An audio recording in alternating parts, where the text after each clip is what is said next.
requisite ng pagkakaroon ng red tide kasi ay una, highly productive or polluted, ang tawag natin. Maraming nutrients na nandun dahil nandun yung mga cages, fish pen noong araw, 2002, 2000, early 2000, at nagkaroon tayo ng malawakang fish kill doon. During that time, kasama ko mga scientists from Norway, inimbestiga yon namin, kasama ang Dagupan, kasama ang Taal. Ang nakita namin doon, noong 2000, early 2000, ang kapal ng nutrients doon sa ilalim ay about 1 foot, 30 cm. Doon sa mga malalim na lugar, umabot ng 1 meter. Noong panahon na yon. Noong binigay namin yung resulta at nagkaroon ng public hearing, mga ganyan, hindi agad nagbawas ng fish cages. Kasi noon, sobrang kapal ng fish cages eh. So medyo naabuso yung Kakiputan Channel, kaya nagkaroon ng mga fish kills. Ang isang dahilan din ng pagkakaroon ng red tide ay kung may nakapagdala accidentally ng red tide. Paano ba yun? Una, pwedeng may nagtanim ng tahong o whatever doon sa lugar na infected na red tide. Nandun sa laman. Ang sinasabi ng mga malalaking scientists, kung bakit may red tide, ang nagkakalat daw ay mga barko. At sinabi sa akin noon, wala pang red tide doon, na dapat i-monitor na because malapit tayo sa Zambales, yung power plant doon, at ang nakikita nilang susunod na magkaka-red tide ay dito sa Western Pangasinan kasi yun na malapit. Yung barko ng power plant nagdadala ng coal ay po pwedeng nakakapag-release ng tubig doon sa ballast, itatapon doon sa dagat natin. Kaya siguro nagkaroon ng red tide, na-introduce si red tide. Ganun. Ang isa pa na reason kung bakit lumalabas yung red tide ay yung alat ng tubig. Oo, pag maalat ang tubig, gustong-gusto ng tahong gustong-gusto ng red tide. So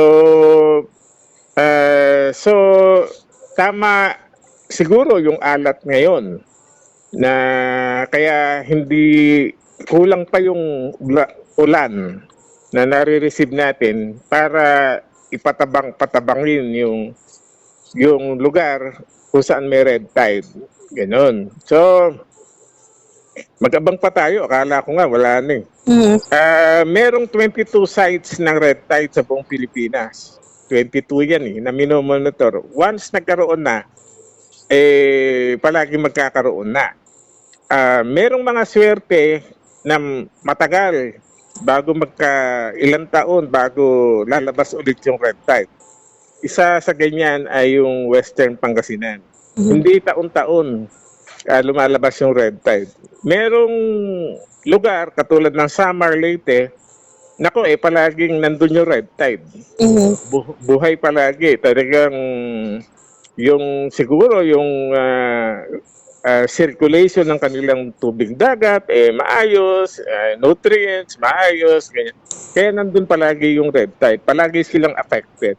So hindi lahat ng affected areas ng red tide pare-pareho ang haba ng problema. Yung sa atin, ang nakikita natin, meron silang nutrients doon kasi mga plants din niya, unicellular plants. Kailangan nila ng nutrients para lumago. Kailangan din nila ng alat para mabuhay at yun. Kaya nandun pa sila. Yun ang tingin ko.